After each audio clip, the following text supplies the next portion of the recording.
Hey folks, welcome to Plane and Traffic. Today's episode is coming from, oh look at it, I gave it away already. Oh my God, how dare I do that. Spoiled it, not really, but anyway. So today's episode is coming from Rio Grande, well down by Rio Grande Avenue, let's just say. By the convention center. I did want to make a note of the fact that the origins of my one-wheeling, for all those who wonder about it, not about my personal origins, but how to start with a one-wheel, it was right here. This lot, right here.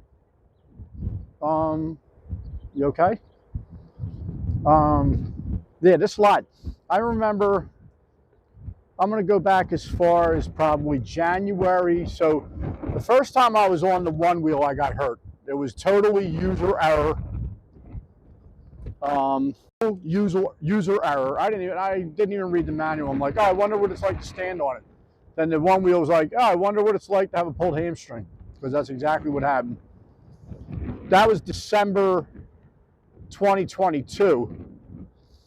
So I really didn't get back on it until January. I couldn't even really like jog or anything. Not that you need to jog, but just everything was pretty bad until that healed. It took about, I guess, 2-3 weeks. I don't know.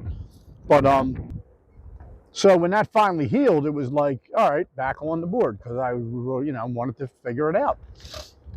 And I remember coming down here probably like January of 2023, and just in this parking lot, like for hours and hours, just doing this, matter of fact, just going forward. And I mean, I loved it. So I was like, oh my God, this is so cool. And I would take these real wide turns. I really wasn't good at backside. I'm a whole lot better now. I was okay front side. I'm a whole lot better at that now, of course. But like, just went through this parking lot over and over again. So when I really got months later, and I would come back down here, I would do something like this.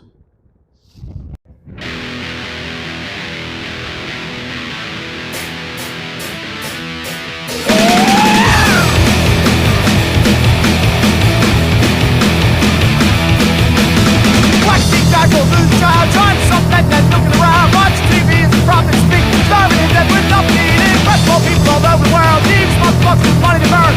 Forward refill, read the sign, and the screen is loaded. You're the time! Experience your life! And the countdown's 5, it's 4, it's 3, 2, 1!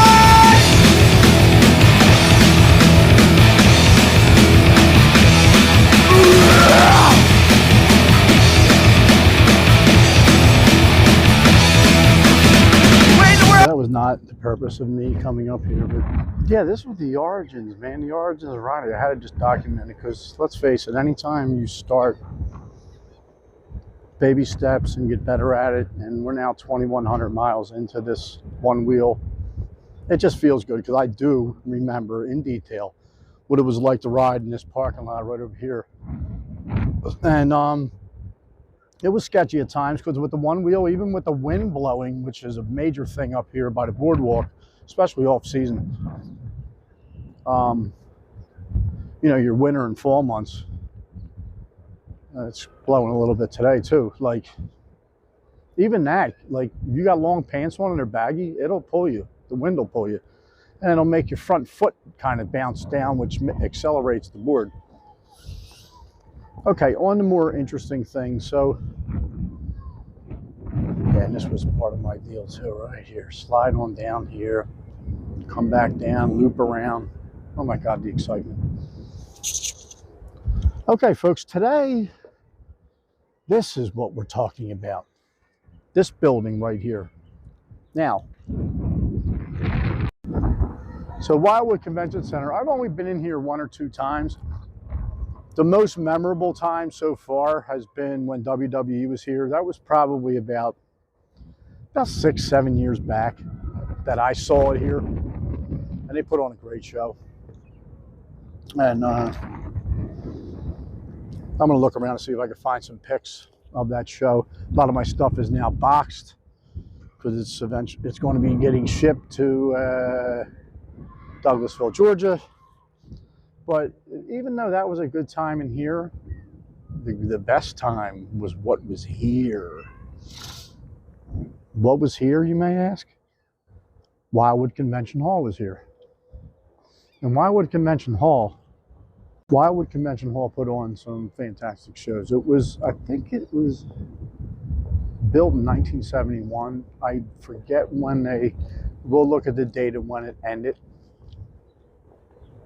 And it sat right here, which is now their parking lot. Here, so we'll make sure we put a picture up of it. Boardwalk entrance, very similar to here, boardwalk entrance. Marquee. This place, well, you know what? Its marquee might be down one of these electric right here. Wildwood Convention Halls was attached to the front of the building. And my favorite moments, and this is the part that I'm probably not going to be able to achieve in showing you, are the pictures that I had. Chief J. Strongbow. I know that picture somewhere in my house. So there was times back in, I guess I was about 15. Okay, so we're going back to like probably 1980, that summer, 1979. And they put on really good shows here. And some of my favorite memories are waiting out in the parking lot prior to the show starting. And then, you know, you get autographs. I remember getting Larry Zabisco. I remember Chief J. Strongbow, no doubt. Bob Backlund, maybe? I don't remember I see him here. I get confused sometimes over whether I got their autograph at the Philadelphia Spectrum outside there or here. But here, I remember with a buddy of mine waiting after the show after a Bob Backlund and Hulk Hogan main event. Hulk Hogan was the heel at the time. And seeing Hogan, you know, and he was over so big, it was like already, and this was his original run as a heel. And he didn't even break kayfabe. We tried to get an autograph after he came out. Pretty much, there wasn't even really anybody there. He shot us down. He's like, "No, man," you know. And it was just, you know what? That was almost better than an autograph. Like years later, you were like, "Yo, he was kayfabing us," and that's great. You know, he stayed in character and basically told us, like, forget about it. You ain't getting an autograph. But what I did get that night, and I'm going to show the viewers watching this today, is the actual poster from that event at Wildwood Convention Hall, date and everything. And that poster, the best I remember, it was at Max Pizza, a little further down the boardwalk. And they let me take it off the wall and take it home. And I still have it. I still have it. How many things do you lose over the course of decades and decades and decades, maybe bouncing from one house to another? I still have that, the actual poster of it, which I'm going to show. Another thing I really want to make note of that I don't think enough people are aware of, that Convention Hall in Wildwood was, it seems like it was built originally to be a venue for rock acts.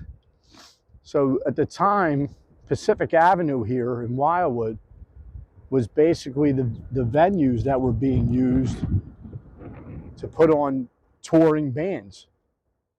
And so there was a demand for something bigger. I know, by the way, this is what the Convention Hall was in this area.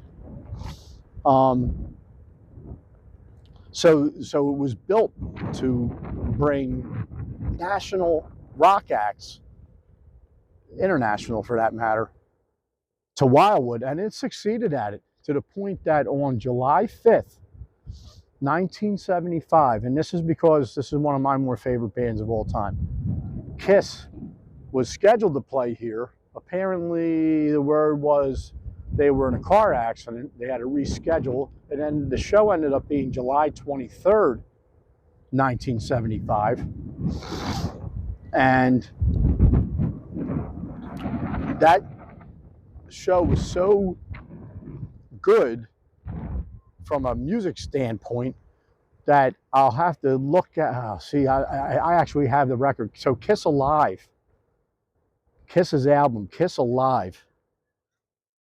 There's at least a track, it may be more than one, from Wildwood Convention Hall on Kiss Alive.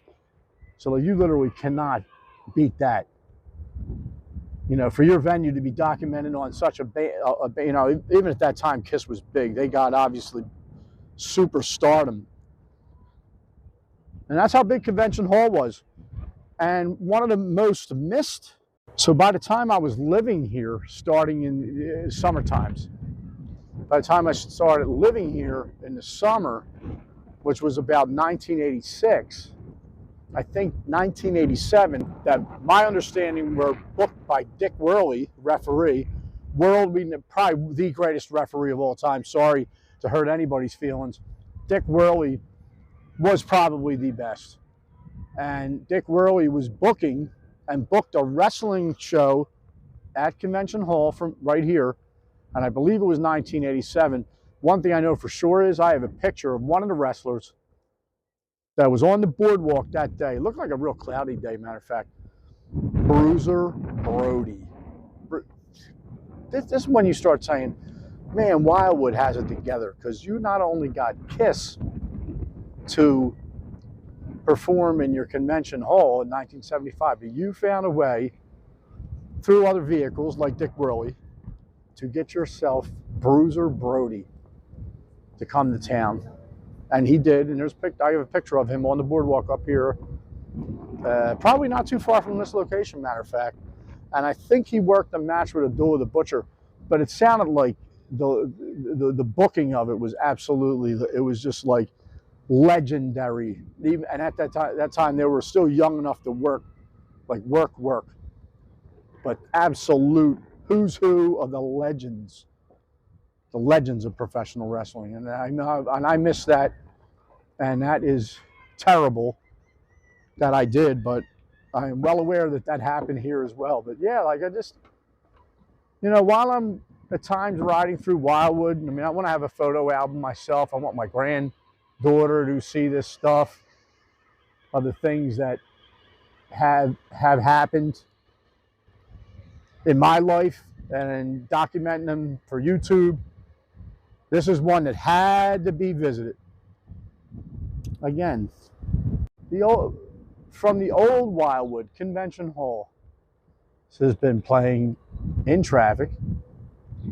And have a great day, a pleasant tomorrow, and I'll see you the next episode.